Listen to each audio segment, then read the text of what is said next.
Sir, ಈಗ ಕಲಬುರಗಿ ಜೈಲಿನಲ್ಲಿ 3 ಕೈದಿಗಳು ಇವತ್ತು ಬೆಳಗ್ಗೆ ಪರಾರಿಯಾಗಿರುವಂಥ ಸರ್. ನಮ್ಮ ಗೃಹ ಸಚಿವರು ಟ್ವೀಟ್ ಮಾಡಿರ್ಬೇಕಲ್ವಾ? ಹಾಂ, ಅವರಿಗೆ ಬಹುಶಃ ಬ್ಯುಸಿಯಾಗಿರಬೇಕು, ಮರ್ತಿರ್ತಾರೆ. ನಾನು ಸಜೆಷನ್ ಕೊಡ್ತೀನಿ, ತಕ್ಷಣ ಗೃಹ ಸಚಿವರೇ ಟ್ವೀಟ್ ಮಾಡಿ. ಕಲಬುರಗಿ ನನ್ನ ಟೆರಿಟರಿ ಒಳಗಿಲ್ಲ. ಕಲಬುರಗಿನಲ್ಲಿ ಭ್ರೂಣ ನಾಪತ್ತೆ ಆದರೂ ನಂಗೆ ಸಂಬಂಧ ಇಲ್ಲ. ಕಲಬುರಗಿಯಲ್ಲಿ ಅತ್ಯಾಚಾರ, ಕೊಲೆ, ಸುಲಿಗೆ ನಡೆದ್ರೂ ನಂಗೆ ಸಂಬಂಧ ಇಲ್ಲ.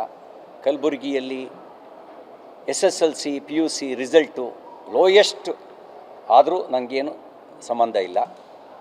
ಕಲಬುರಗಿಯಲ್ಲಿ ಜೈಲ್ ಬ್ರೇಕ್ ಆದರೂ ನನಗೆ ಸಂಬಂಧ ಇಲ್ಲ. ನನ್ನ ಸಂಬಂಧ ಇರೋದು ಮಾತ್ರ ಟ್ವೀಟು ಅಂಥೇಳಿ ಮತ್ತು ಮುಖ್ಯಮಂತ್ರಿಗಳಿಗೆ ಒಂದು ಸಲಹೆ ಕೊಡೋಕ್ಕೆ ಬಯಸ್ತೇನೆ. ನೀವು ಒಂದು ಹೊಸ ಖಾತೆಯನ್ನು ಕ್ರಿಯೇಟ್ ಮಾಡಿ. ಹೇಗೋ ಒಂದು ಏನು ಹೇಳಿದ್ರಲ್ಲ, ಎಂಥದ್ದು ಅಲ್ಲಲ್ಲ, ಪ್ರಜಾಸೇವಾ ಇಲಾಖೆ ಅಂತ ಮಾಡ್ತೀನಿ ಅಂತ ಹೊರಟಿದ್ದೀರಿ.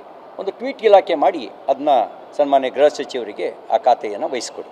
ಹೇಗೂ ಅವರು ಇಂಡೈರೆಕ್ಟಾಗಿ ಅದನ್ನು ಪೊಸಿಷನಿಗೆ ತೊಗೊಂಡಿದ್ದಾರೆ. ಹಾಗಾಗಿ ಆಡಳಿತವನ್ನು ಪೊಸಿಷನಿಗೆ ತೊಗೊಳ್ಳೋದೇ ಇದ್ದರೂ ಇದನ್ನೆಲ್ಲ ಪೊಸಿಷನಿಗೆ ತೊಗೊಂಡಿದ್ದಾರೆ. ಹಾಗಾಗಿ ಅವರಿಗೊಂದು ಟ್ವೀಟ್ ಖಾತೆ ಮಾಡಿ ಆ ಖಾತೆಗೆ ನೀವು ಪರ್ಮನೆಂಟ್ ಮಂತ್ರಿ ಅಂತ ಮಾಡಿದ್ರು ನಮ್ಮದೇನು ವಿರೋಧ ಇಲ್ಲ.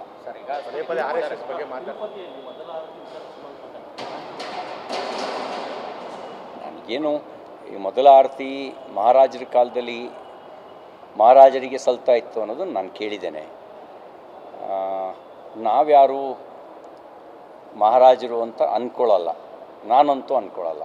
ಏಕೆಂದರೆ ಅವರು ಮಹಾರಾಜರು ಇದ್ದಾಗ ನಿಜವಾಗ್ಲೂ ಹೇಳಬೇಕು ಅಂತ ಹೇಳಿದ್ರೆ ಪ್ರಜಾ ಹಿತದ ರಾಜಕಾರಣನ ಅವ್ರು ಮಾಡ್ತಾಯಿದ್ರು. ಈಗ ನಾವು ಪ್ರಜಾಪ್ರಭುತ್ವ ವ್ಯವಸ್ಥೆ ಒಳಗಿದ್ದೀವಿ. ನಾವು ಪ್ರಜಾಪ್ರಭುತ್ವ ವ್ಯವಸ್ಥೆ ಒಳಗಿರ್ತಕ್ಕಂಥ ನಾವು ಮಹಾರಾಜರು ಅಂತ ನಾವು ಭಾವಿಸೋದಿಲ್ಲ.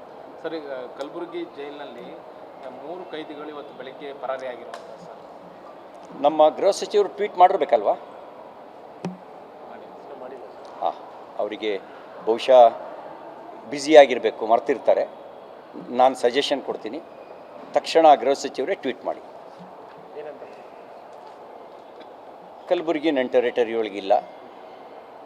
ಕಲಬುರಗಿನಲ್ಲಿ ಭ್ರೂಣ ನಾಪತ್ತೆ ಆದರೂ ನಂಗೆ ಸಂಬಂಧ ಇಲ್ಲ.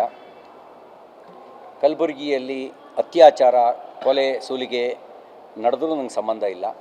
ಕಲಬುರಗಿಯಲ್ಲಿ SSLC PUC ರಿಸಲ್ಟು ಲೋಯೆಸ್ಟ್ ಆದರೂ ನನಗೇನು ಸಂಬಂಧ ಇಲ್ಲ. ಕಲಬುರಗಿಯಲ್ಲಿ ಜೈಲ್ ಬ್ರೇಕ್ ಆದರೂ ನನಗೆ ಸಂಬಂಧ ಇಲ್ಲ.